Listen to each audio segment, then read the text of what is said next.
And so both Mila and I have decided not to make any introductions. We would allow the panel members to speak for themselves. You have their names and what they'll be talking about. So with that, I invite John to come forward and make his presentation. But Mila wants to say just one more thing. Yeah, I would like to say hello to everybody and welcome you into this space. And we're very excited to have John here. And I also want to make sure that I give special thanks to two people today, on behalf of myself and on behalf of the entire panel. I want to really, if you can give me a fresh morning round of applause for John Kinnaman, please.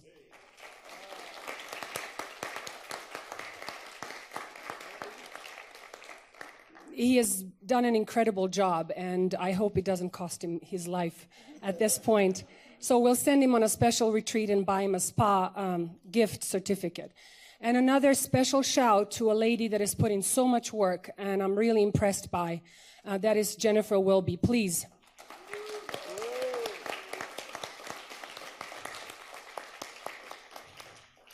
I would like to, John, if you don't mind, that you introduce yourself, whatever you deem most appropriate to say today, and hopefully you'll share more personal stories with us about your trajectory and how you came to us today.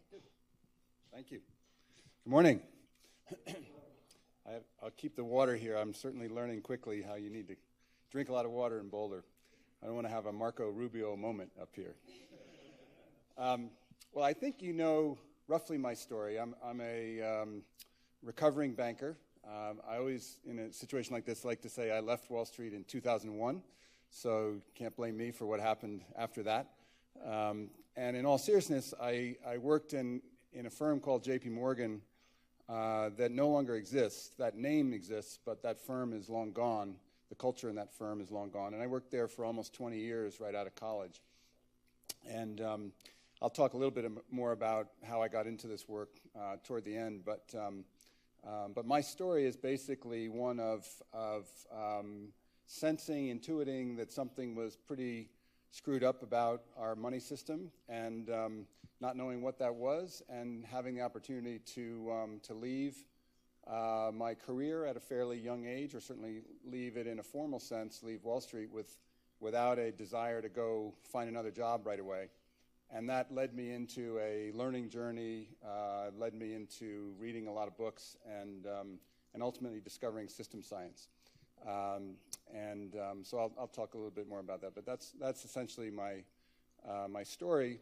In 2010, after the financial crisis, I summoned the courage to launch a small think tank called Capital Institute, and we describe our mission as exploring and affecting the transformation of economics through the transformation of finance.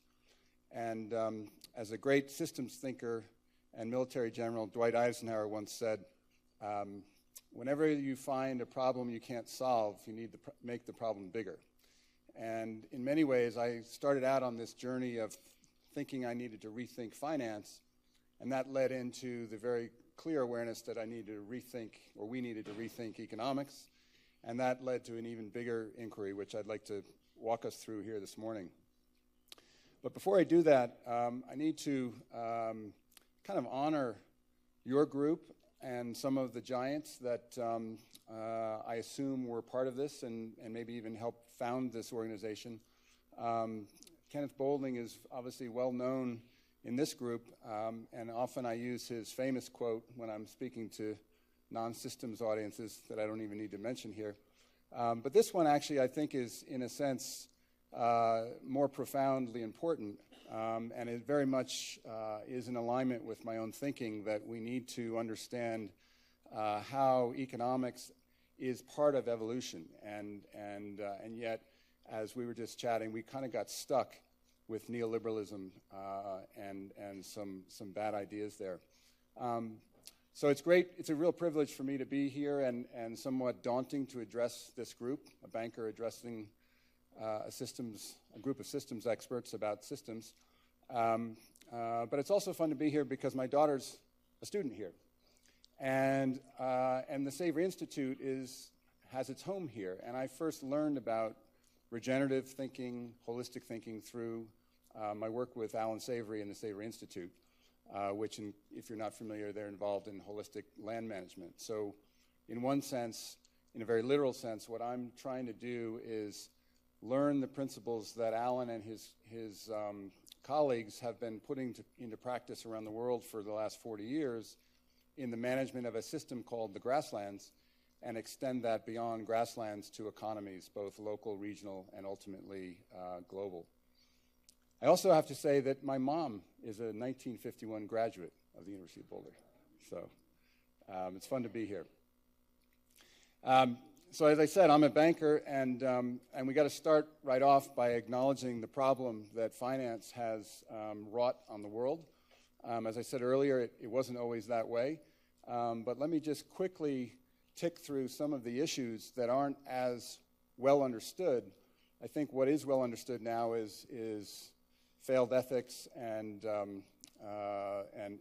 moral lapses for sure, and a general sense of entitlement and irresponsibility for their finance's role in the greater system. But if every banker were a Boy Scout or Girl Scout, today is Girl Scout, we have a female, hopefully future president of the United States. But even if every banker were a Boy Scout or Girl Scout, the systemic flaws would still exist, and we'd be hurtling off the cliff.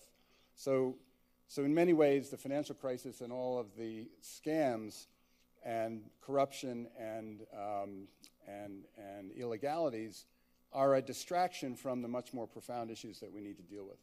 And I don't have time to go into all these, but the focus on shareholder value, the concept of internal rate of return, and its related externalities, those are non-ideas if one understands systems, but that's the way we think in finance. Our whole risk framework, value at risk, everything that we manage risk in finance is built on flawed statistics. The entire short-termism issue is a direct result of a lot of that. Real investment versus speculation. We've lost the distinction between speculating and investment. We talk about the two as if they're the same thing. We think of banking as if it's just a business. Stocks trade on the stock exchange, CEOs run them just like any other company, and yet finance and banking in particular has this essential role in an economy, which is the creation of credit. And we don't have a structure to honor the importance of that role. We have an ideology that says, let the private market do it, but we don't have a theory or a structure to manage that in a way that's sensible. Ecological overshoot, you're all very familiar with that concept. Unfortunately, the bad news is that if we are in ecological overshoot, which I think there's no doubt that we are, the implication of that, there's a direct corollary of that, which is that we're in financial overshoot. And what I mean by that, and I've written on this, if you're interested, it's on our website, is that the valuation of financial assets are predicated on the continuance of the exponential growth economic model. So stocks, bonds, just about everything that is valued in financial markets has a growth rate assumption at its core. And you know, when you read in the news, the economists come out and say, oh, the growth rate's lower, or earnings are lower than they thought, and the stock market crashes. Well, think of this at a systemic level. If the core assumption in capital markets are exponential growth on a finite planet forever, then there's this major repricing that is ahead of us. And that, of course, has massive feedback loops into the real economy, which we learned from the financial crisis. Super fiduciaries, the pension system, the sovereign wealth funds, these are massive aggregations of capital, and they operate in a reductionist mode of seeking to optimize risk-adjusted financial return. And their role in the global economy is central because of their scale and in the importance of investment, not speculation, investment as the path to the economy we need. And yet they don't understand anything that you guys have spent your careers studying, by and large.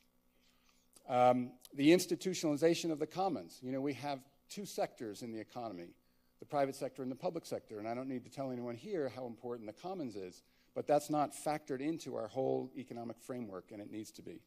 And then finally, and the one that's probably the biggest bugger of them all, GDP growth, and there's lots of problems with GDP, but simply defined, the growth rate of the economy, or the growth or the economy, the scale of the economy is defined as consumption plus government spending plus investment plus net exports, which is a little bit technical, don't worry about it. If investment is, if the growth rate is a function of investment and there are limits to growth, that implies there's limits to investment. So not only do we need to invest in the transition to a green economy, whatever you want to call it, but we actually need to ration the aggregate amount of capital that gets invested. And that's an impossible idea to say in a public audience of finance people. Just imagine who's going to decide who gets to invest in what, and how are we going to govern that.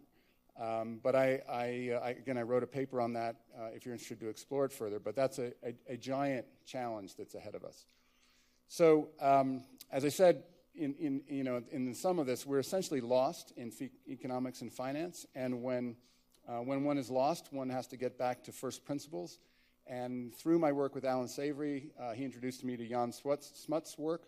Jan Smut's coined the term holism, and that's really become my North Star, is this shift from reductionist thinking to holistic or integral thinking. And of course, you all know that we're in the midst of a massive, first time in the history of human civilization shift. We've never experienced this before. We have no idea. We have no map on what this means. But we also are in the midst of great change, which we have experienced before.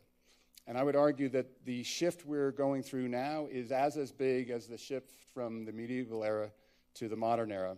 And of course, we had some very powerful people in control during the medieval times who weren't that interested in allowing this shift to occur.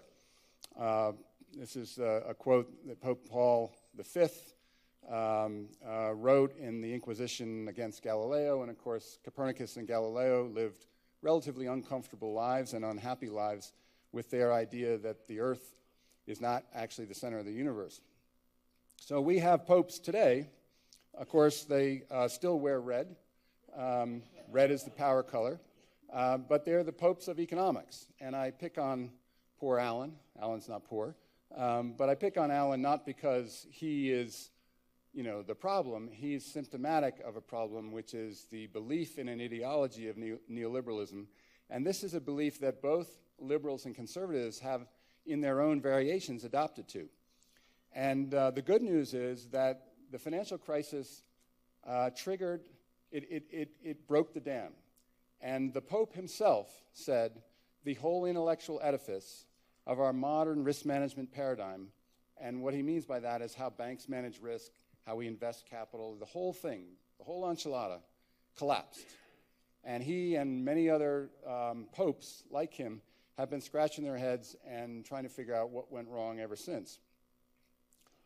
The good news, and how ironic, is that our new pope gets it, profoundly gets it, and says we urgently need a humanism capable of bringing together the different fields of knowledge, including economics, in the service of a more integral and integrating vision.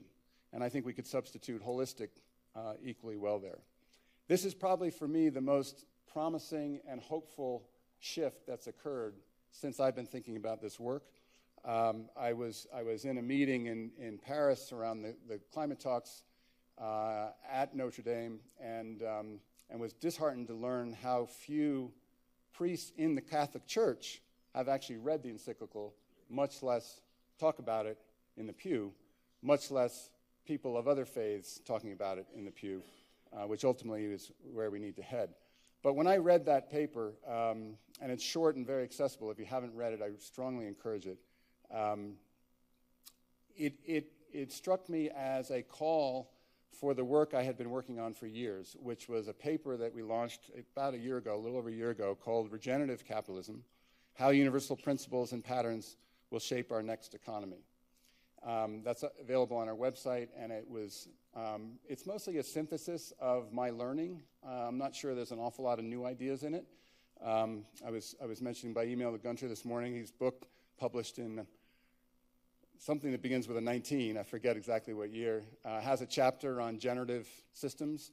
So this is not meant to be some great new theory, but it is my own synthesis of my learning. And the reason why I think it's important that we pause and get clear about theory is said no better than said here by Albert Einstein. We love to rush out and build models, build it and they, show us and seeing is believing. But when we run the world on a theory that is fundamentally flawed and taking us off the cliff, we actually need to stop and essentially come up with a better theory, at least one that's directionally correct and more accurate. And so against the popular tide of action and doing, I've paused and focused on rethinking the entire theoretical framework that we build economies on, with the idea that economics is the root cause of the ecological and social and political crises that we're experiencing literally on a daily basis now, and that finance is what drives economics, so that if we don't have a new theory of economics and finance, we're doomed to be reacting to symptoms of a problem rather than dealing with the root cause. And let me just give one quick example, sort of proof of my case. You all undoubtedly know all about, much more than I do, about organized complexity. Conventional economics was rooted in classical physics. And then it sort of leapt to a belief of statistics. Econometrics is statistics. And all of our risk systems, all of our value at risk systems, all of our portfolio management theory is built on statistics, which assumes normal distribution of data, blah, blah, blah, blah, blah. And of course, that's not the way the world actually works. And the people, by the way, that are making all this money doing high-frequency trading, they're the ones that get this. And they have nonlinear models that extract the inefficiencies out of capital markets because they understand this. But the people governing the systems are still operating on models that are essentially assume disconnected causes, equilibrium economics, et cetera. And you'll see that if you have an investment portfolio and your banker comes and advises you on the efficient frontier and risk reward and moving out the curve, which this is a very recent presentation by J.P. Morgan themselves, the new J.P. Morgan. It's all based on normal distributions, all this flawed, simplistic statistics that's not accurate. And Mandelbrot, who is the great mathematician who understands fractal patterns, wrote a whole book about how finance is essentially fractal. And yet, very few people who are in the world of regulatory regimes or running banks actually understand the importance of that. Some traders do, and they extract value with that benefit, but the governance system is still operating on the old framework. And of course, as you know, these fractal patterns actually describe everything in the universe. So my premise is we need to get clear on what these patterns are, and then apply them very rigorously and with conviction to shift how our economy works. And so, this is actually happening already in the real world. We have plenty of examples of holistic thinking, healthcare, Eastern healthcare compared to Western disease care. Economies of scale is a concept in conventional economics, and yet increasingly we're learning about the value creation from economies of scope. Supply chains is a very conventional concept in conventional economics, linear supply chains. My friend Hunter Levins came up with the idea of, or the language of regenerative value networks. And we see those at work in the work I'm doing with Savory Institute. They've got a global hub of 30 networks, and we don't have time today, but I could give you tangible examples of how these regenerative value networks are actually operating and creating real value in the real world.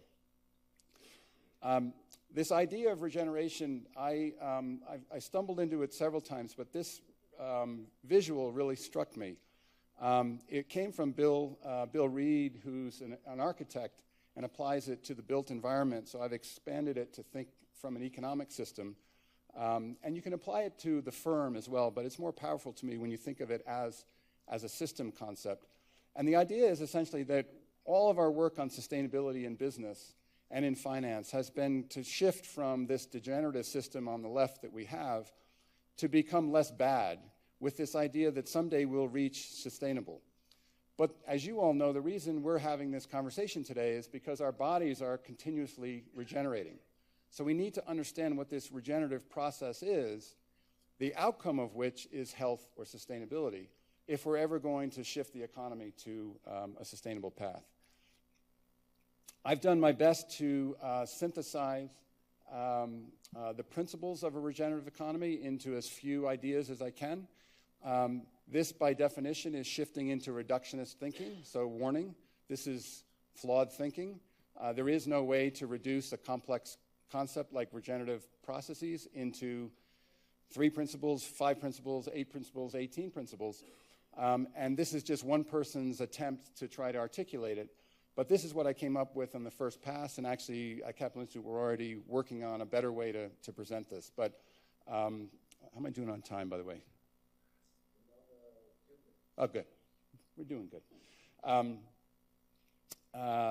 In-right relationship. The great living system science Gregory Bateson would put his hand up in a talk and ask people, what do you see?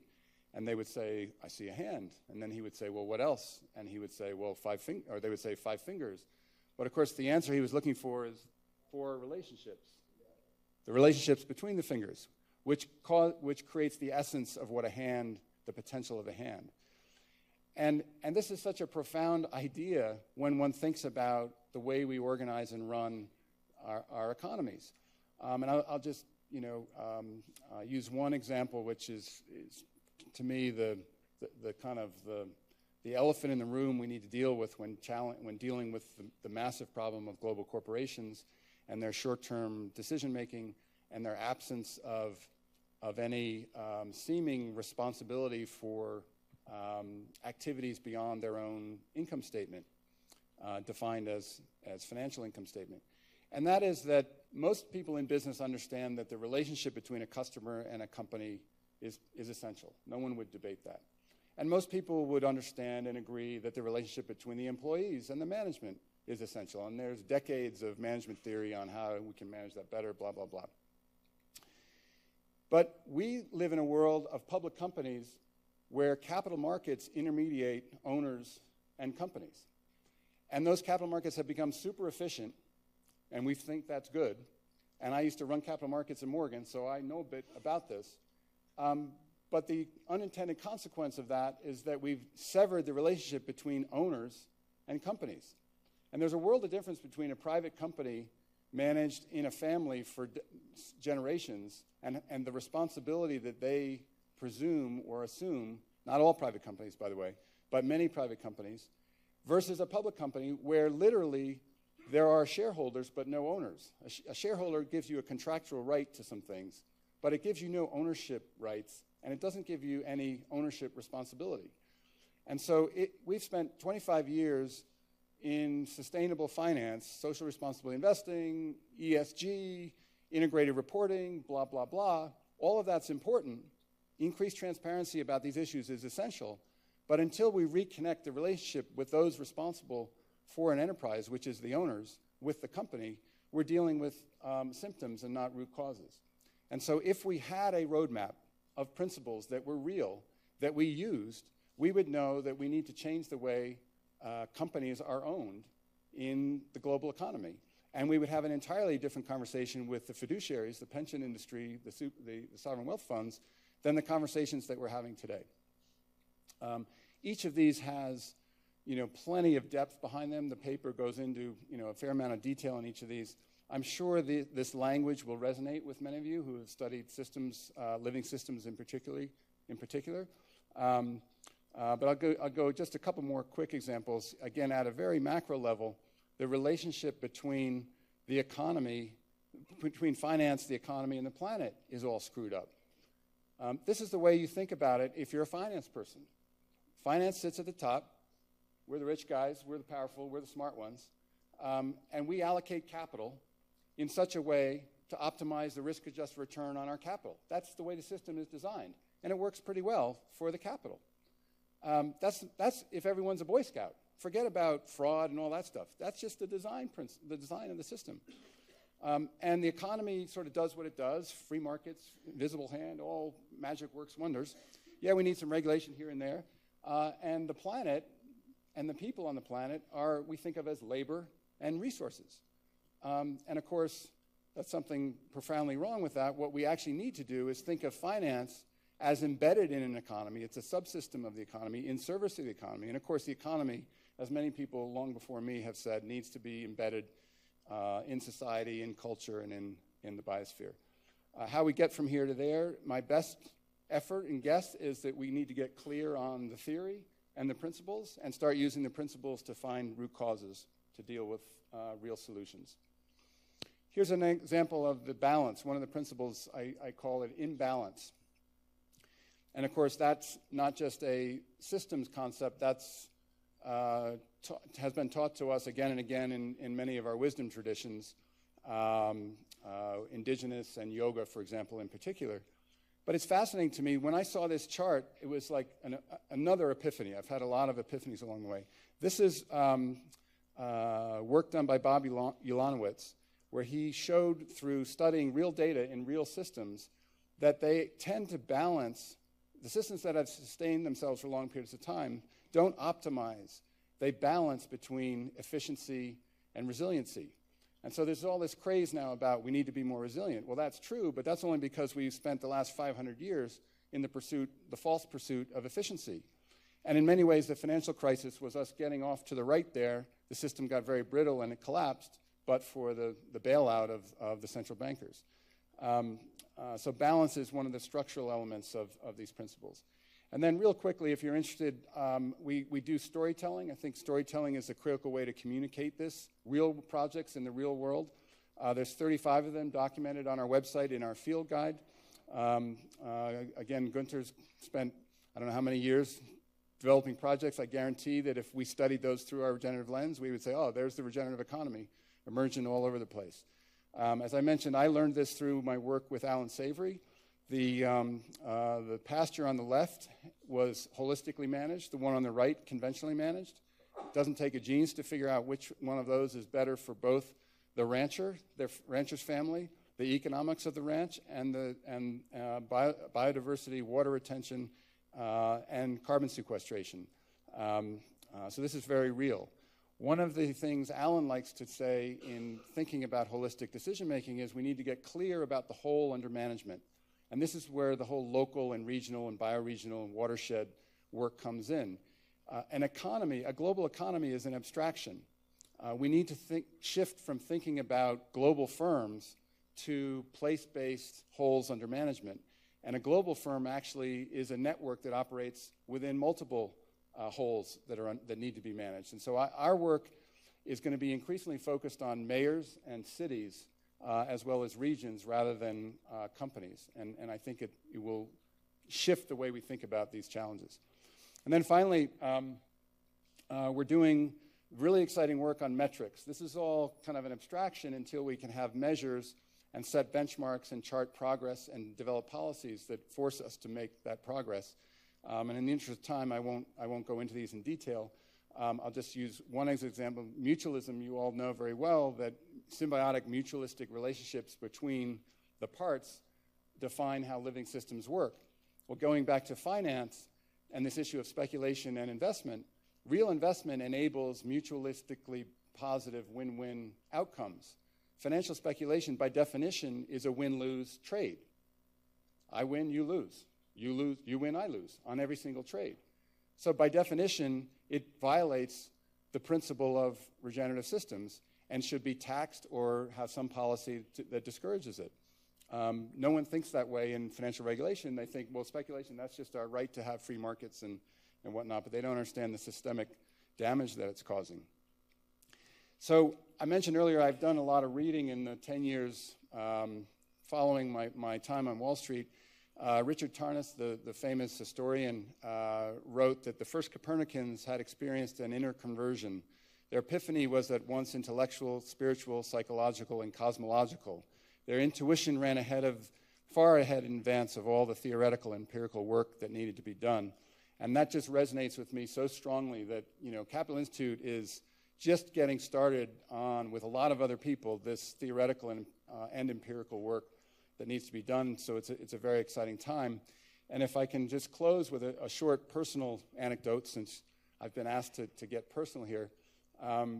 My first day back downtown after I resigned from Morgan was a beautiful fall, crisp day. And I was riding the subway. I had a meeting with a charter school management company down on Lower Broadway at 9:30. So I was riding the subway down, and at City Hall, which is 2 stops from where I was from Lower Broadway, this guy got on the train. The doors opened, and they stayed open longer than normal. And this guy gets on the train, and he looks at me like closer, he was half the distance John is to me, and I can remember his face like I can see John's face. And he said, they just flew a plane into the Trade Center. And I got out of the train, I walked to this, out to the street, and the second plane had just hit. The fireball was still exploding. And it took me all day to get home. You couldn't communicate because the cells were not good and public phones weren't working. And I got home to my 3 young children at the time, and I can remember this like it was yesterday. I looked them in the eyes, and I had no idea what world they were growing up in. And I didn't know anything about what I just said. I was a banker that thought I knew stuff. And it's been a journey of learning since then. And now I am totally convinced, I'm certain, that the great work, to use Thomas Berry's language, is to reimagine in economics and finance that is grounded and built on holistic thinking. And so that's what I'm up to. And it's a pleasure to be with you. Thank you.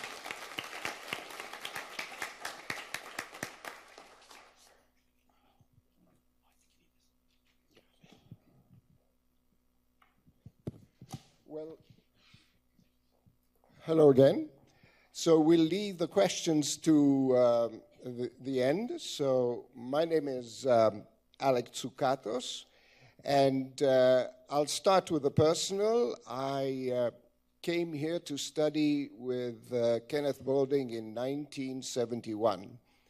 I had just finished my first term of teaching economics in Missoula, Montana, after having finished a master's degree in economics in Berkeley in the 60s. So the transition from Berkeley in the 60s to Missoula, Montana was quite a revelation, to tell you. And one of the things that I discovered very, very early was that I couldn't anymore be teaching economics the way that I was taught. And so I looked all over the United States because I wanted to stay in the United States. I had a student visa, and so in order to stay in the United States after you finished your studies, you had to get a job in the things that you studied about. So I looked all over the United States to find somebody in the United States in an economics department that was an out-of-the-box thinker, and that's how I discovered Kenneth Boulding. So I came to Boulder about 6 months before the term started in order to ask him a very important question: should I come and study under you in Boulder? Do you think I should do that?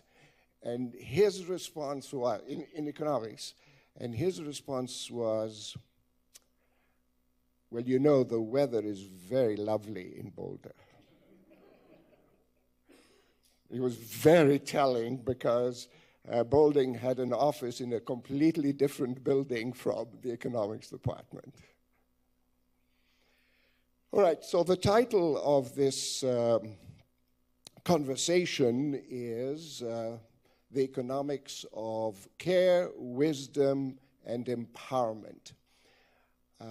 I was asked to give a title to this, and somehow or other it dropped in my mind something that I'd read many, many, many, many moons ago, a book called On Love by Oraj, who was a student of Gurdjieff, a spiritual teacher from the Caucasus, actually. And he maintained that we had inverted the right relationship between three orientations. That instead of going from love to wisdom to power, we went from power to knowledge to some consideration of the other. And so one of the things that has happened, this is a response to what I've heard in this conference. And I've heard a great deal of talk about science and the mind, and in my estimation, those are absolutely necessary, but not sufficient. That the element of love is of great importance, and in my estimation, we cannot do very much only with the mind, even though it's absolutely necessary. So the element of concern, the element of compassion, the element that drives one to actually do things that are good for people is a starting point. The next piece is with respect to the notion of wisdom. Wisdom, in my estimation, as it's said of the tradition of wisdom, or a wisdom teacher, is a different teacher than the person that relates knowledge. Wisdom has an element of being discriminating as to what knowledge is appropriate to use at what time, and not just the accumulation of knowledge as a good in and of itself. After all, knowledge can be used in order to damage people and damage animals and damage nature. And this, by the way, is something that I learned independently of Kenneth Boulding, but also as a student of Kenneth Boulding. He actually wrote on the economics of love. He also talked about wisdom. And finally, instead of power, to use one's love and one's wisdom to empower people and empower nature, if you will, rather than power as domination. Which brings me actually to the topic, a bit of what John was saying concerning Pope Francis. The encyclical's name is Laudato Si. It's an expression that was taken from St. Francis, which means praise be.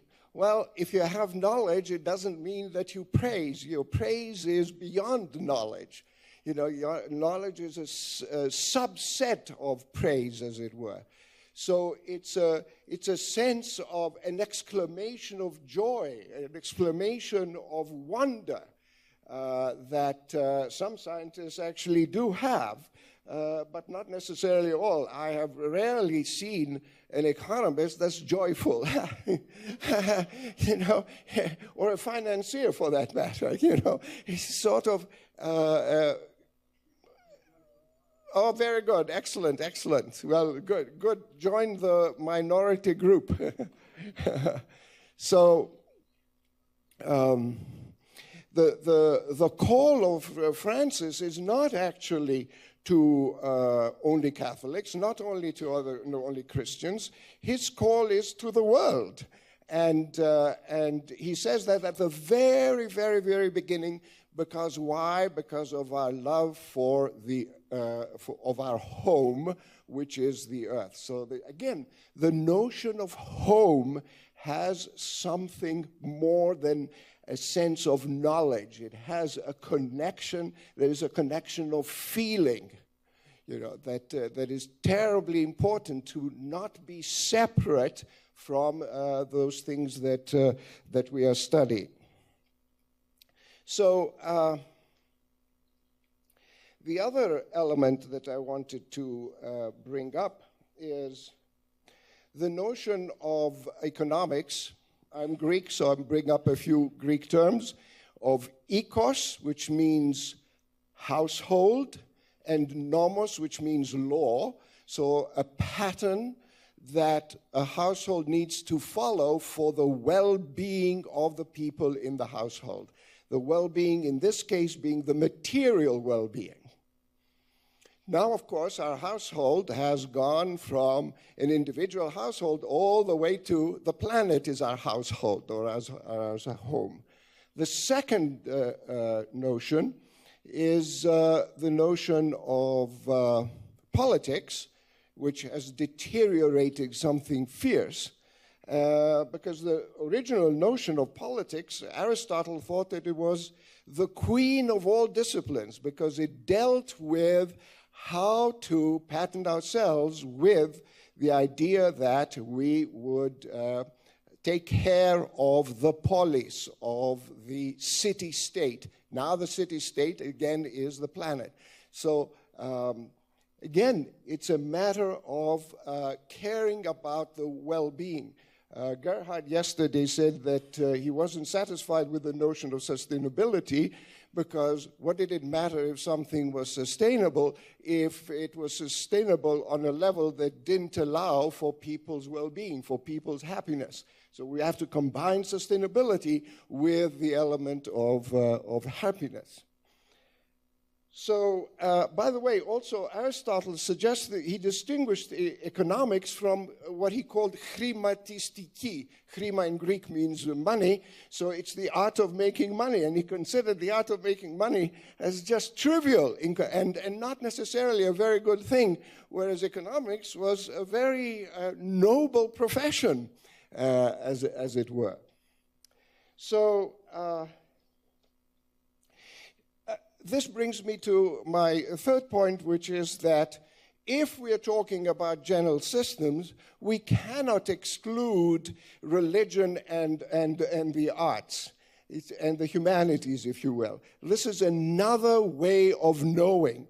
And during this conference, we've talked a great deal about science, and it seemed to me that that diminished the importance of religion, of consciousness, not consciousness as mind, but as soul, if you will, and something of that nature. So we need to bring these elements back into the study of sustainability and the planet.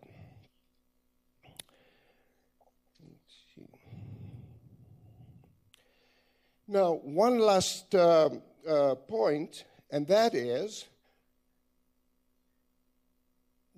we haven't talked very much about what is being taught in the universities. And I've been teaching in the universities for 48 years, both in economics and in business. And frankly, the ossification is something that is terribly disturbing. I mean, when I gave a talk a few months ago about steady state economics, you know, how to get to an economics that doesn't grow but nevertheless contributes to the thriving of people, and I was looking to find out what is it that, who objects, what are the obstacles to another kind, or a regenerative, if you will, economics, a steady state economics, a thriving economics. I mentioned the economics departments of the world as the principal boulder, if you will, in the bad sense of boulder, that keeps us from providing that. It's just astounding how deaf the economics profession is to any change whatsoever. It really is very, very similar to the Inquisition. It really is. It is very, very similar to the Inquisition. Is we will not have something new. You know? And if you attempt to produce something new, then we will do away with you. Of course, we won't do away with you in the way that Galileo was attempted, or burning you in the stakes. But as Gunther is motioning to me, similar but somewhat more symbolic level. Nevertheless, it hurts a great deal. Yeah, social death, yes. So excommunication, actually. Excommunication, speaking of a religious term, that's it. If you don't agree with us, then we will take you out, as it were. Now, one last element, I promise, and that is that when we're thinking of shifting levels, changing maps that will guide us into a different mode of action, we have to be very, very careful about being overly critical with the thing that we leave behind. Ken Wilber is one of my other major influences, and he suggests transcend and include. Take those things that are really good from the previous system. Lots of very intelligent and very good people have worked on them, and mind those good things, and then say, hey, that's not sufficient, we need to get to the next level. I think that that's the major endeavor of shifting economics. I would say that my estimation is less than 1% of economists in the world are involved in that work. Some of them, by the way, who are involved in that work are dead economists who haven't been listened to. So the mining for new ideas will not come with just contemporaries or the youth, but it can also come from economists of the past that have been radically misinterpreted. So thank you.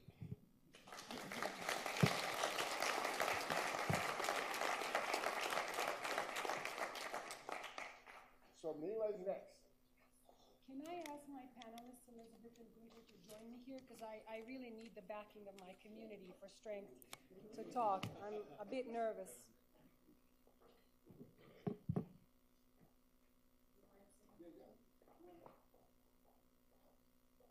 So since we're in the trope of religion, I'll say that I'm showing up to expiate for the sin of thank you. There was a joke that I was just kind of spun on because Alec said that there has not been enough arts and humanities. I'm waving at some good friends in the audience. It's good to see beautiful, dear hearts from my life. So my expertise is in comparative literature and humanities. So the joke was that since we're in the religious trope here, following this vein, I was going to say that I'm here to expiate for the sins of them and to show up as the savior. Big messianic syndrome right here. So I come, like I said, my expertise is in literature, comparative literature, transdisciplinary research, and humanities. And my current work has been for a while on the global migrations of women. And then the whole scale and the relationship of female subjectivity, migrant female subjectivity to globalization processes. And another aspect of my life currently is I have started a program, a consultancy, and a network that I called Evolved Leadership, which is Evolve Ed Leadership. That is education as the most sophisticated technology for social change. The kind of education and the way we apply it is the question. But the education and transdisciplinary education for the to educate, elevate, and entitle new leadership for transformational change in the world. But my association here, and this is a part of my introduction and a part of my talk today, is that one of my associations is I am a fellow of the World Academy of Art and Science, as is Gunther. And I'm a chair of one of the 5 committees, and I can tell you I'm the only woman in the leadership.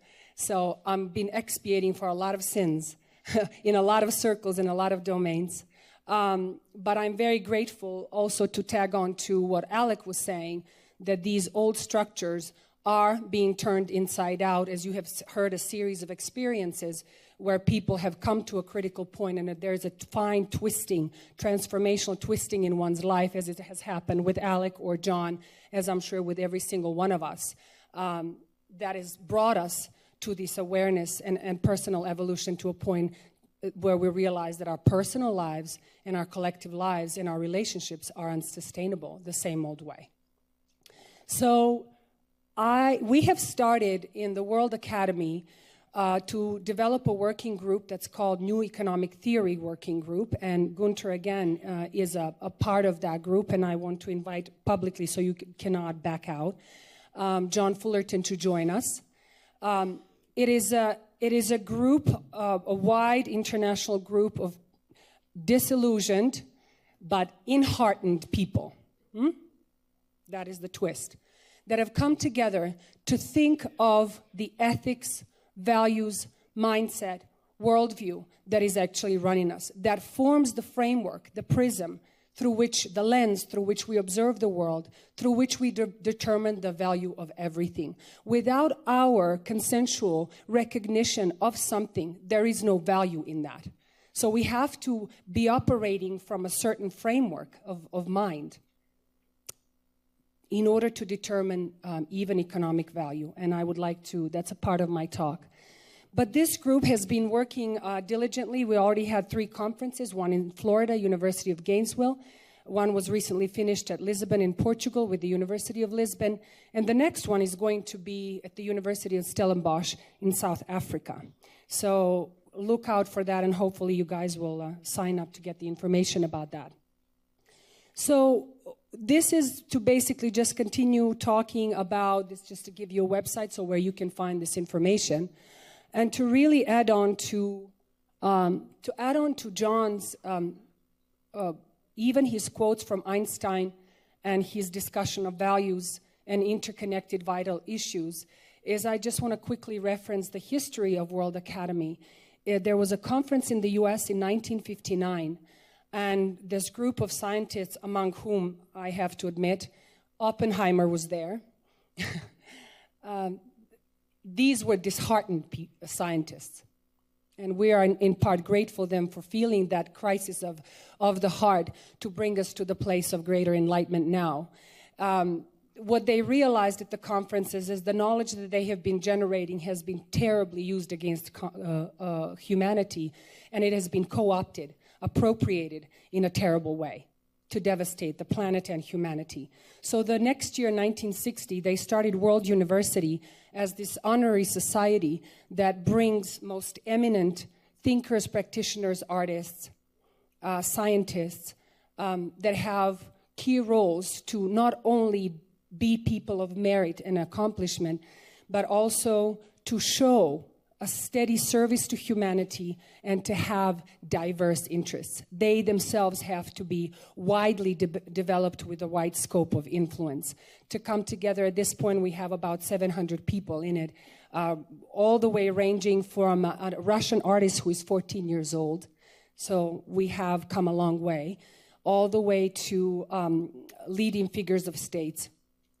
So one of the programs of the World Academy has been the new paradigm. As you can see, I just wanted to show you an image of this ingenious beehive here that is interconnected, and I hope I'm intentionally speaking about bees. All these aspects of our lives and human activity, how they're vitally interconnected. Just for that image, I wanted to bring it. And this is the website for New Economic Theory.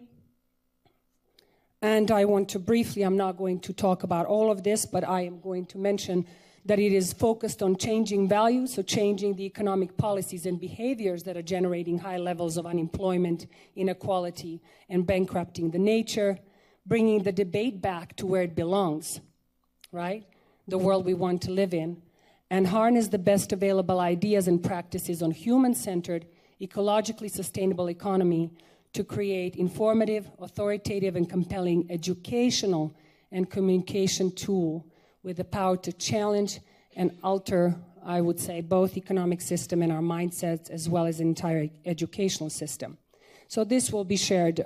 You'll be able to get the slide. So it is to change values and then deliver value. And what is it that would be delivered? Compelling presentation of urgent need for human-centered, ecologically conscious, sustainable theory, authoritative presentation of this entire theory, as well as concrete mechanisms to deliver these ideas through the educational system and through the initiative of the Academy, which is World University Consortium. And I'll just leave the worldview there for you to scan, because all of my colleagues have already touched that. We have already been co-creating this moment and reimagining the world here together. But this is some of the aspects of the new emerging worldview that needs to be brought forth collectively. And then finally, some of the names of the partners. I think the blue economy is there. Gunter Polly. These are some of the people, but this list has significantly expanded already, just so you get a sense of what kind of organizations have already partnered up with the World Academy. So I'll leave it back here. So I want to go back into some of the things that, if you, without belaboring what I have already put forth in a quite extensive abstract for this presentation, and point to some, first devastations that we are going through, which we know, and which I will sum up in one line: a complete depletion and devastation of soil, soul, and society. The details you can fill in, as I'm sure you're feeling in your own daily lives.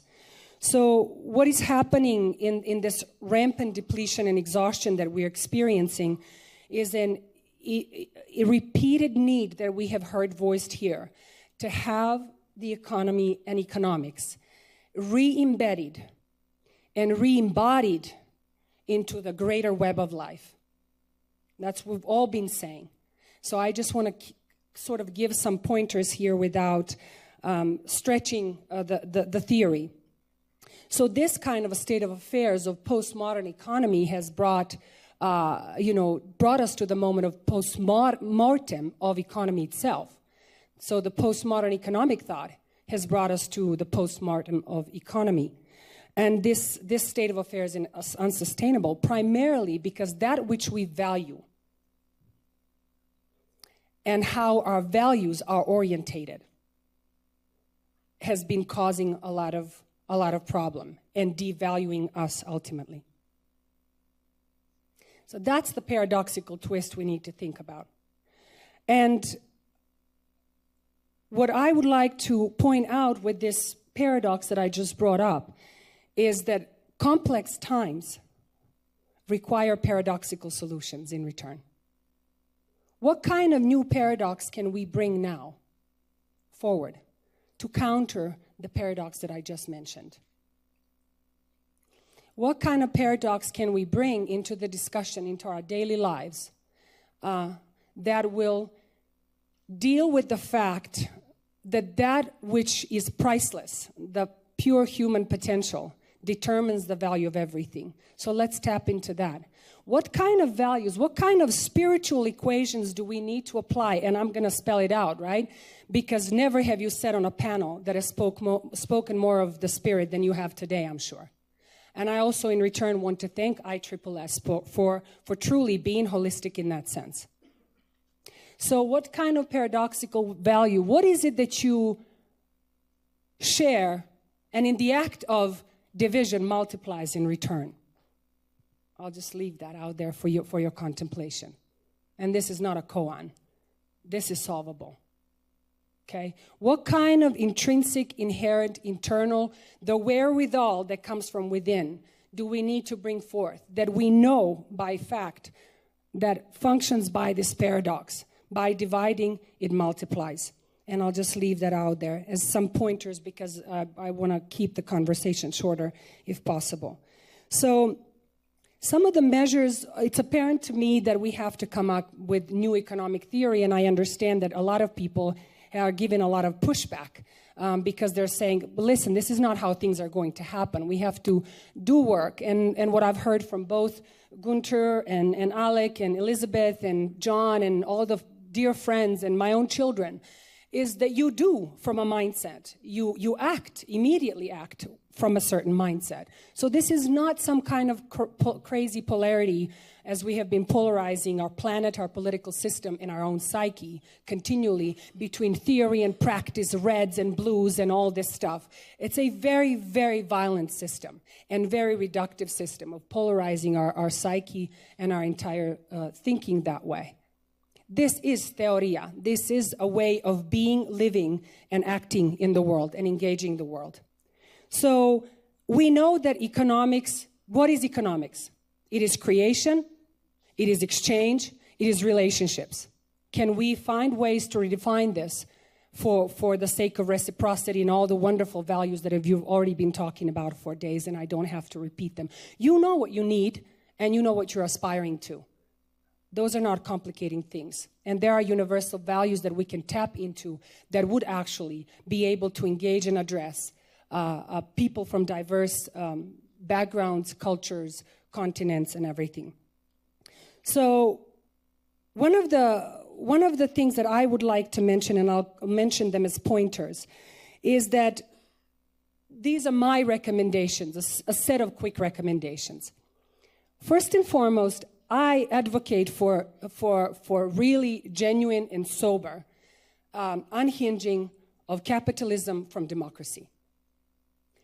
Because capitalism has been perpetuating conditions of production and consumption that perpetually generate inequality, miserable conditions of living and engaging the world.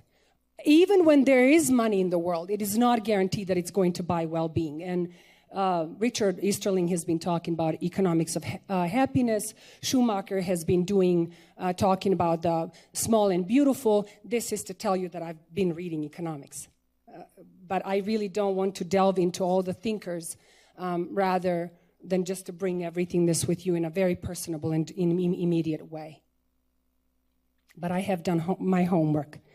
So I'm fascinated by one thing that, and John, just be here with me for a moment in this space. I am fascinated by the hypnotic power of capitalism that has been repackaged over and over again. We are dumbfounded, struck, and utterly seduced by this. So that even when Paul Mason writes the newest book on post-capitalism, it is still the ultimate referential point. I am in awe of the man that showed up and said that he is a democratic socialist and had the guts to say it in the US. I'm in awe. And I'm embarrassed to say that that's the state of affairs. But when nobody talks about reimagined socialism.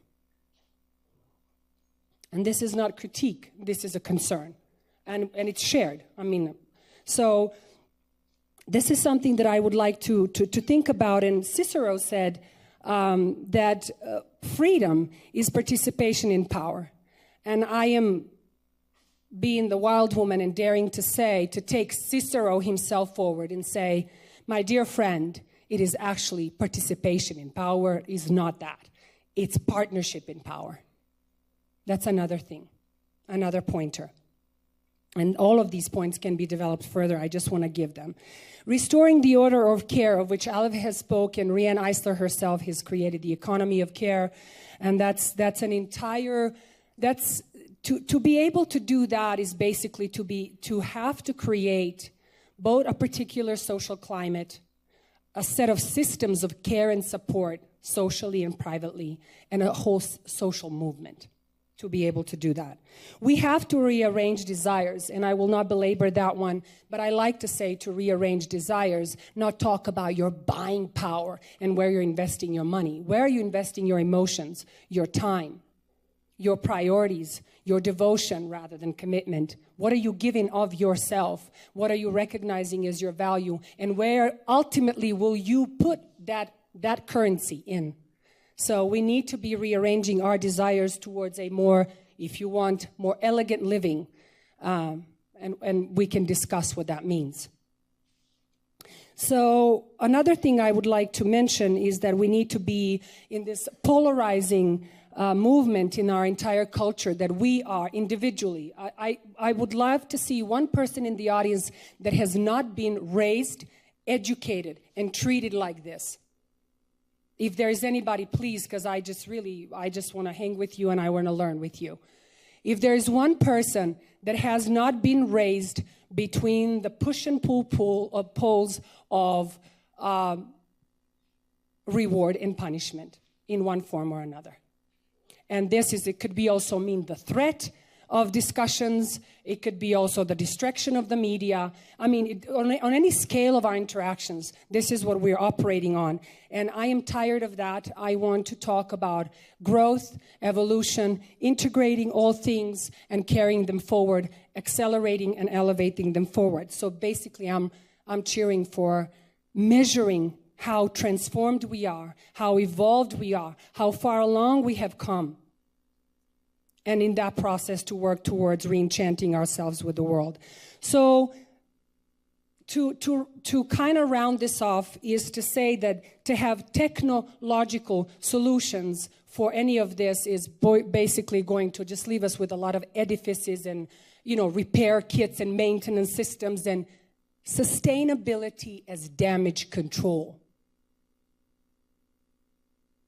And ultimately, edifices that can be blown up. And they're being blown up. So this is not sustainable. Unless we practice sustainability as art and bring art into sustainability, we don't stand a chance. It's already outdated. It's already been devalued and exhausted. So how system science is a systemic approach.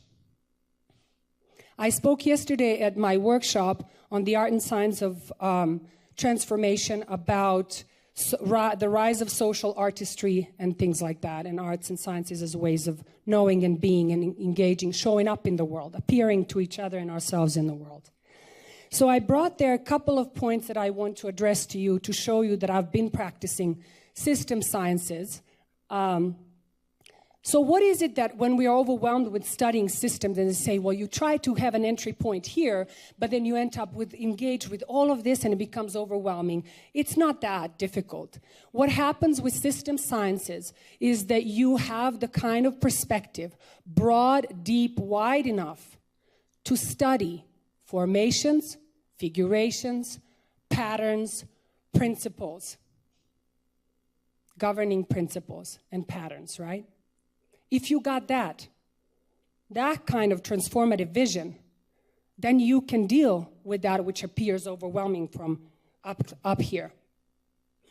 So one of the aspects of what I have noticed in the systemic studying of kind of mega trends, our own historical trajectory of the evolutionary process and transition that we're going through right now, are 4 or 5 elements that I would share with you. This is just a proposition, just an offering, a theoretical offering. One of them is that we cannot be thinking, dealing, changing any of this without considering correlations. And a quick example will be the correlation between micro and macro, between inside and out, within and without. And one of them is the notion, the spiritual notion, that this outside is the reflection of the inside. I'll put that aside. I'll go for some concrete thing. I'll go to plastic and space junk real quick for you. So if you are aware, as I'm sure you are an informed audience, there's a halo of trash around the beautiful body of our mother planet right now, because all the satellite residue and leftovers that has been set there because of acceleration and fragmentation, it speeds up, and it's like this halo of, I'm playing on a morbid joke here, around the planet. So when we're walking and we think that if you throw the bottle out of your car, that's an outside of your own personal space, then you want to dump it into another country, then you want to think if you throw it on the space, there is an outside. I don't need to say more. Paradox, we've already spoken about that, and I'll leave it to you. And you have to be able to hold and balance paradoxes in your own life to manage in these times. There's no other way. Continuum. I'll also mention another one before this, which is thinking, acting, being, engaging on a range or scale. What I spoke about yesterday is a theory of subjectivity, which I call being in superposition, talking of leaning on physics and new understanding, that you are in the multiple states of being. Yes, you are going to tell me, yes, but I can't just yet transport my body. Well, that depends who you are.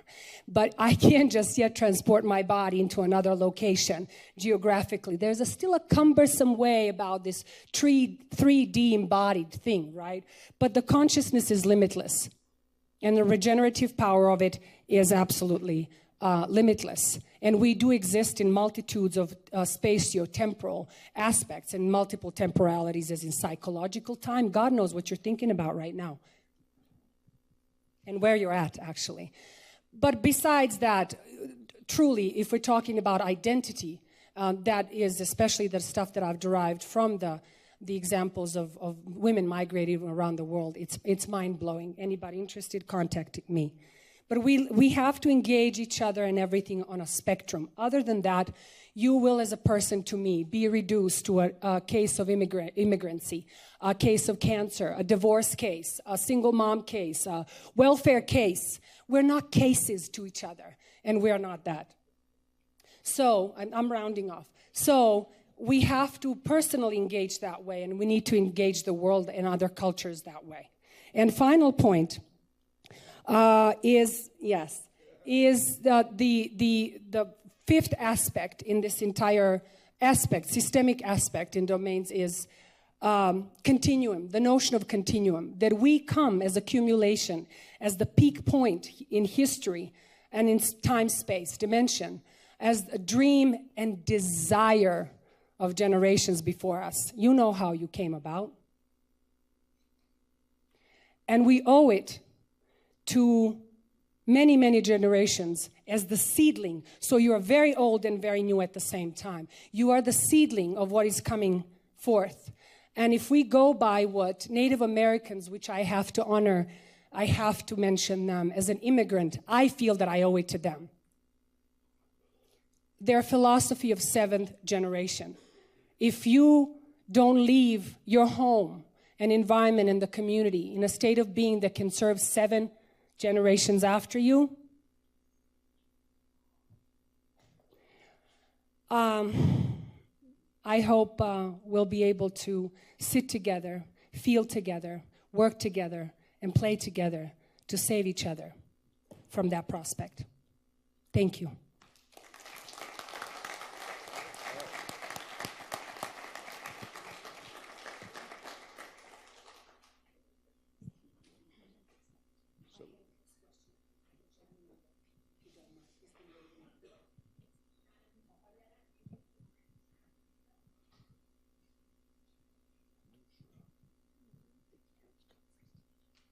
My question is, don't you think that Kybalion laws of Hermes Trismegistus are essential and a big challenge for the system society now? Yes, that the Kybalion 7 laws of Hermes Trismegistus is the next big challenge for the systemic thinkers now? I absolutely want to validate what you're saying. She's talking about Hermes Trismegistus. I've written about the consciousness of Trickster, rely on that story. But I would ask you all, because she's pitching us in a very powerful domain, if you can hold this question, and we'll repeat it and go back to it.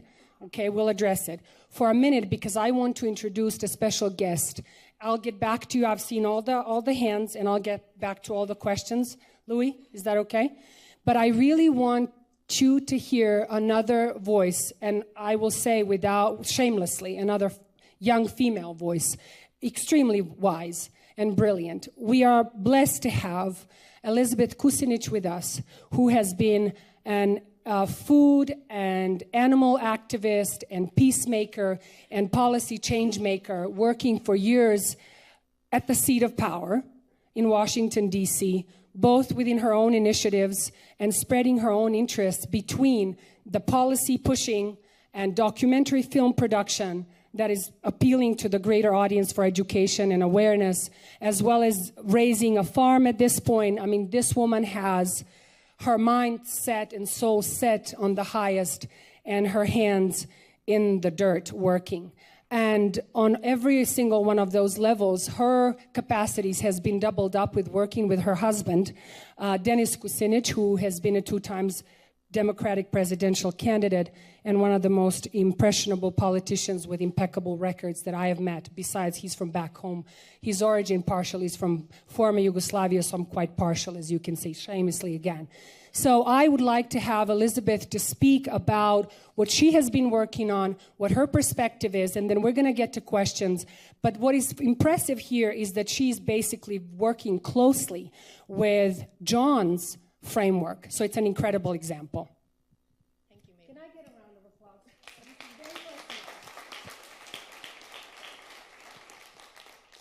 Thank you, everyone. Now, I acknowledge that this started very early this morning, and you've been sitting here for a long time. So could I invite you just to stand up and stretch and be comfortable and yawn and do whatever it is you feel that your body needs to do? Because we are living systems in quite a dead room, so...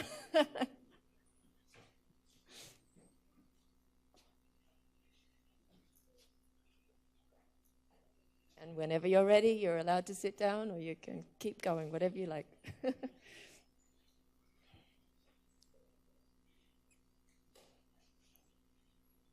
Oh, good, I've got alive eyes again. That's great. Thank you.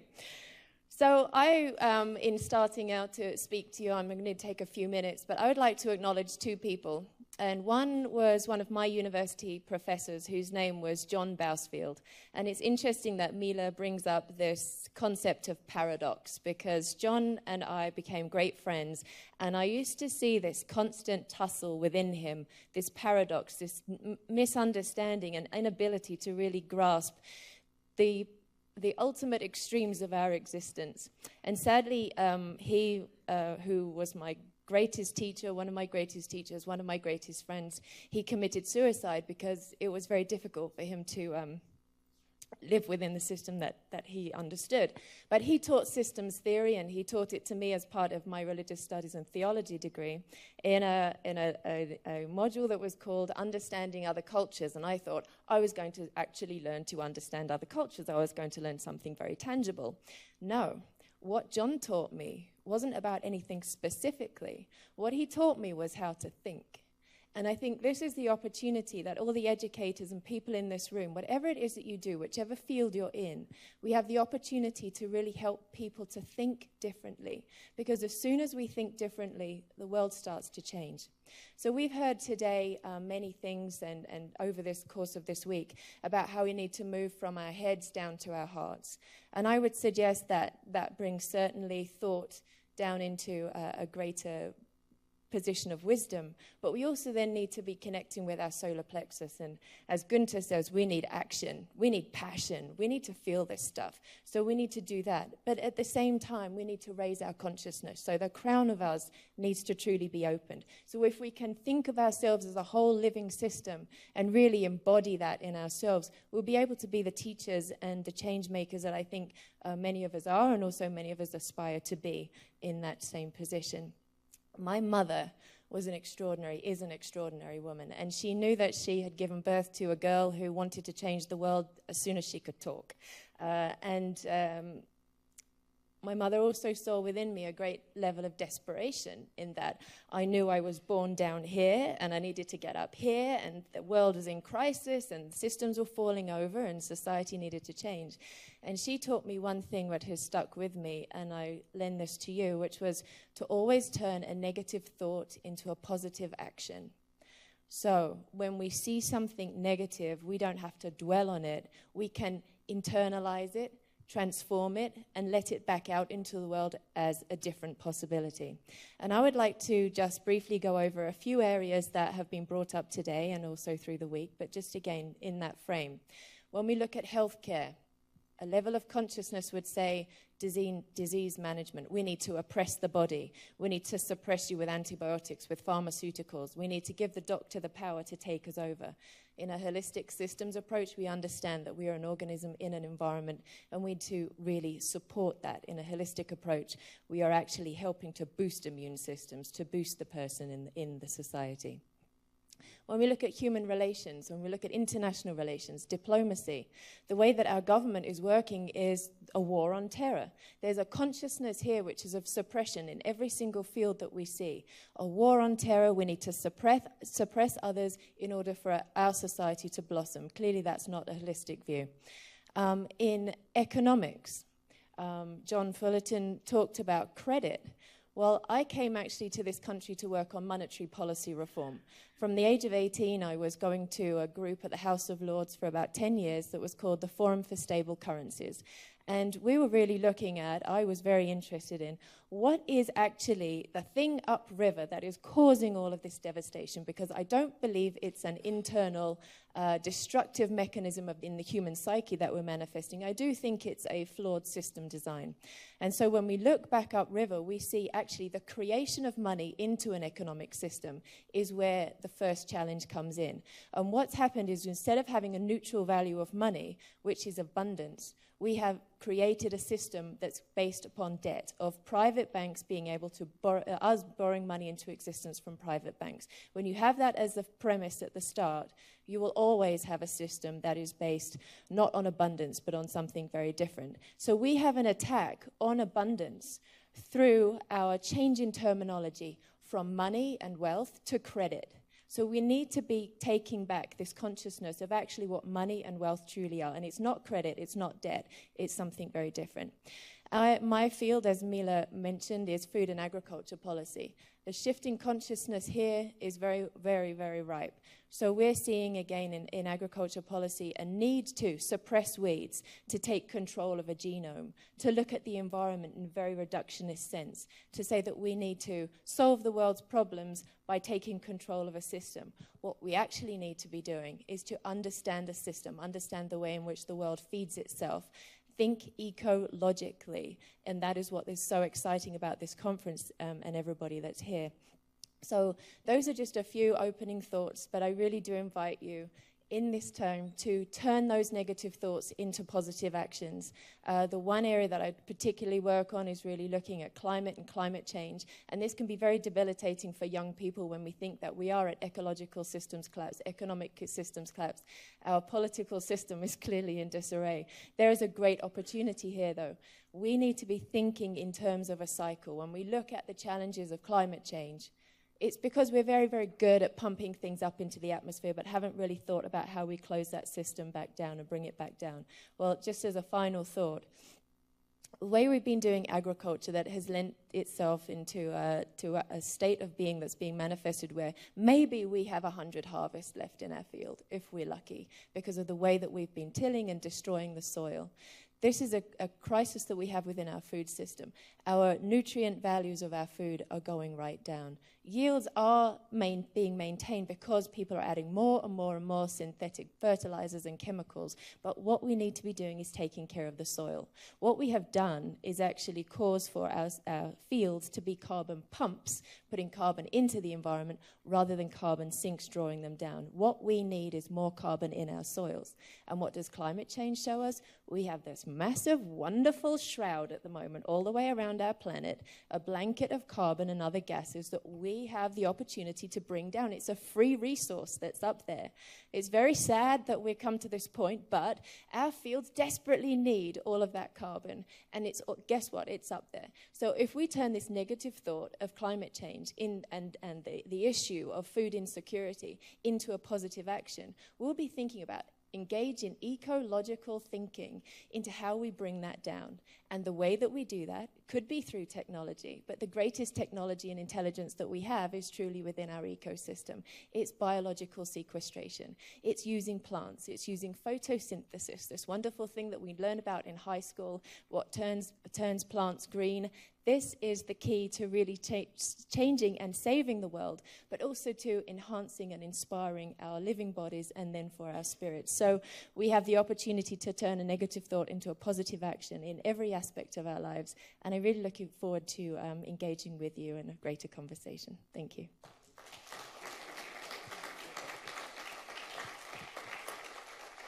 So being the trickster that I am, I put Gunther, our keynote speaker, on the spot, and I said, you can have all the questions. You have to synthesize everything that your buddies have said on this panel. It's his job to keep all of our thinking together and engage all of you. Good luck, buddy.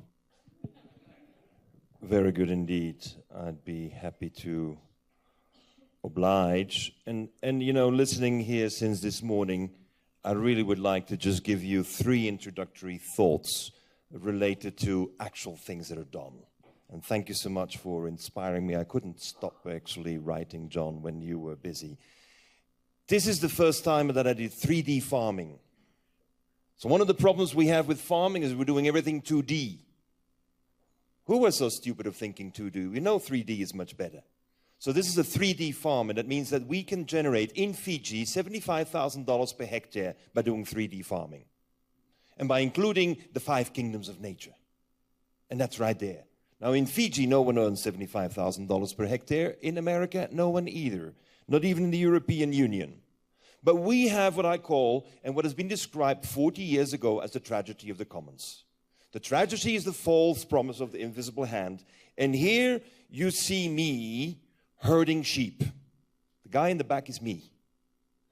The problem is if I have sheep and I can do this on public land in the Netherlands, then if I add 20 more sheep, it doesn't cost me anything.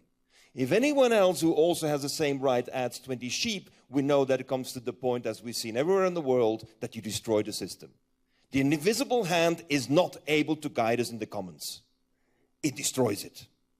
And that is one of the things that we need to realize. But what we have forgotten, and we talk about love and compassion and all of that, and spirituality, I gotta show you this picture.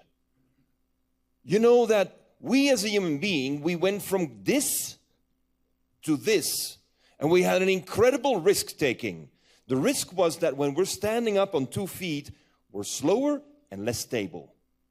We took the risk because we would carry food. And then we had the greatest invention of humanity, that's the invention of the bag. Louis Vuitton knows it extremely well. The invention of the bag allowed us to come through an amazing development 2 million, 3 million years ago, give or take a million, and we were able to stuff in the bag 15 times more food than we could eat ourselves. And then we come to the nests. And what happens to everyone seeing you coming to the nest with all the food? Daddy, we love you. Love is for taking risk was the first reward that developed the back of our brain, our emotions. Our emotions were the first ones to trigger brain development, not how to speak and use tools. It was love. And that triggered this enormous development in our brain, that because we forget that we could sing and dance before we could speak. You know, quite important. And therefore we should all sing and dance all the time. But then something very strange happened. We discovered the Neanderthal man, and his brain is 20% bigger than the modern human being. Ladies and gentlemen, because of the lack of love, our brain is shrinking. It's proven. We have more than 1,000 skulls to prove, and it's shrinking where? Here, where our emotions are. And I think this is really what we need to see. A love now can convert us to a new industry. Second thought I'm bringing you. This is my last child. This is Francesco Aurelio. He's recently born. Of course, when a baby boy is born, dad wants to create something. We always have an urge to do something. So I decided to have created a crib made out of bamboo, without metals, without glue. Just use traditional weaving. And then, since this is a bit hard, we cover it, thanks to 3,000 silkworms, we cover it with 0.5 centimeter thick carpet of raw silk. Why do I want raw silk? Because in raw silk, no fungus, no virus. I create an environment for health. Love and affection creates an environment of health. And today, ladies and gentlemen, this approach has led to a new industry. And a new industry where my little baby is very happy, but we're making lamps, we're making all these things by weaving the traditional with bamboos without any glue, without any metal, and we cover it with silk. We are relaunching bamboo as a natural product. We're relaunching silk. We need to increase silk production. That means we're increasing carbon sequestration because the silkworms create an excrement that has this mix of bacteria and microorganisms that generates topsoil. That's actually why the Chinese wanted to have it. But it's time to turn the negative into the positive. I'm listening to what you're saying. I'm changing my presentation on the spot. Yes, here is what you see. The tsunami plus the shrimp farms created a vast devastation in Indonesia. We're in Surabaya. And in Surabaya, we started regenerating 83 hectares done. We start regenerating the mangroves. But inside the mangroves, we create channels so the water can go through. And after 7 years, and I'm going over this very quickly, after 7 years, we have the mangroves reestablished. And you know where that little thing in the middle is? A shrimp farm. We're farming shrimps without feeding shrimps. Are we competitive? What is the capital investment of farming shrimps without having to feed the shrimps, regenerate mangroves? That is why I disagree with the capital limitation. We need to stop to think as capital as a separate box. We need to realize that this is done with nature's force of unlimited capital inputs. Unlimited. And you know, and we've done this. I mean, I invite you to come to Surabaya and have a look at it. And I think it's very important to see that in America, my hero is Brent Smith. He should have been here. Who knows Brent Smith? Here is Brent. I've been on his farm. I mean, he is the one who's changing real farming in this world. Because I didn't tell you for the brain to develop from 500 cubic centimeters to 1.5 or to 1,500 cubic centimeters, we need seafood. We need algae. We need scallops. We need to eat the bottom of the sea, not the tunas, not the top of the sea. And so he's created this incredible 3D sea farming, which I think is absolutely spectacular. And I believe that it's very important we go back to the shellfish and the kelps, etc., because they're the ones that give us the trigger in our chemistry of the brain to know. And we generate all these products. I've taken the logic of Bren. He's doing 15 farms at the moment. He's running a crowdfunding campaign. But we are running in Belgium a 100 square kilometer 3D sea farm. $25 billion investment. We're working on it. And my son is in charge of it. He better does it because I'm too old. But my last one, I hear you talk about healthcare. So I pull in our case of Las Gaviotas. Who knows Las Gaviotas? Who has been to Las Gaviotas? Let's all go. John, you have to organize a visit to Las Gaviotas. You want to see regenerative systems in practice? You want to see how you pull refugees in one generation into middle class? By regenerating a forest that was destroyed 300 years ago by the Spanish immigrants so they could feed meat to the gallons, to the ships that were going out with gold. You want to see that? I mean, go and see it. We've been there 35 years. That's my picture 35 years ago. That is how you fly over. There are no roads. The government is totally absent. Oh, fantastic. And ecological disaster. Exactly what I was saying. How can we ever let a negative picture make us depressed? We get excited when we see this. We see opportunities to be regenerative in a systemic way.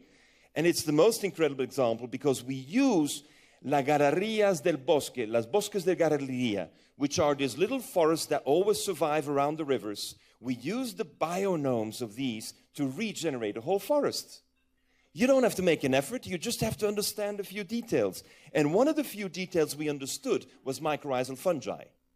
Although the School of Forestry of Yale wrote a letter to the United Nations in 1983 to state once and for all that the project of Paoli and Paolo Lugari is madness, because they, as the School of Forestry, know that any money spent in a soil with pH 4 is money wasted. Ladies and gentlemen, the good news is we have reforested, the soil is now 7.2, and we have a couple other benefits which are extraordinary. Here is our mycorrhizal fungi.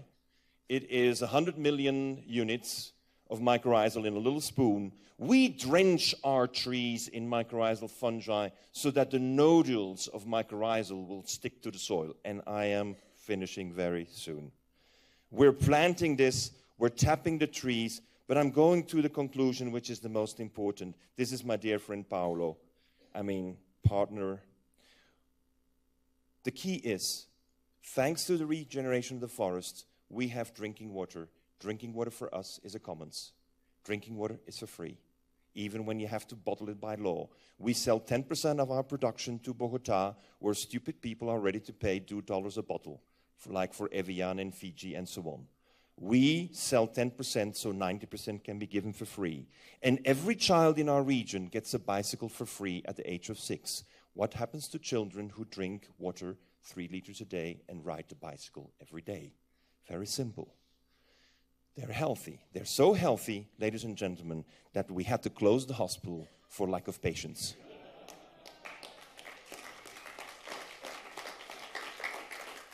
This is it. You have to design not for hospital care, you have to design for the elimination of the need of hospitals, and we've done it. And we know it's possible. So, questions? We took time. We took more time than we thought because we're all very passionate people. So we have limitation as how long we can be here. And I want to honor all of you in return. And since we took time, it is our duty to give back time.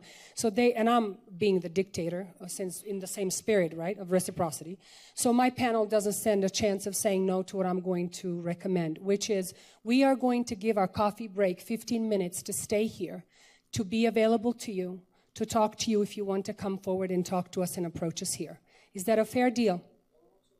Okay, so we do have questions. We're engaged them as much as we can. Well, actually, we're out of time, and okay. There's a few announcements we have to make before the break. You have So oh, that's are you why saying that the panelists can stay here during the break? Yes, we are Okay, giving so our break that'd time. be great.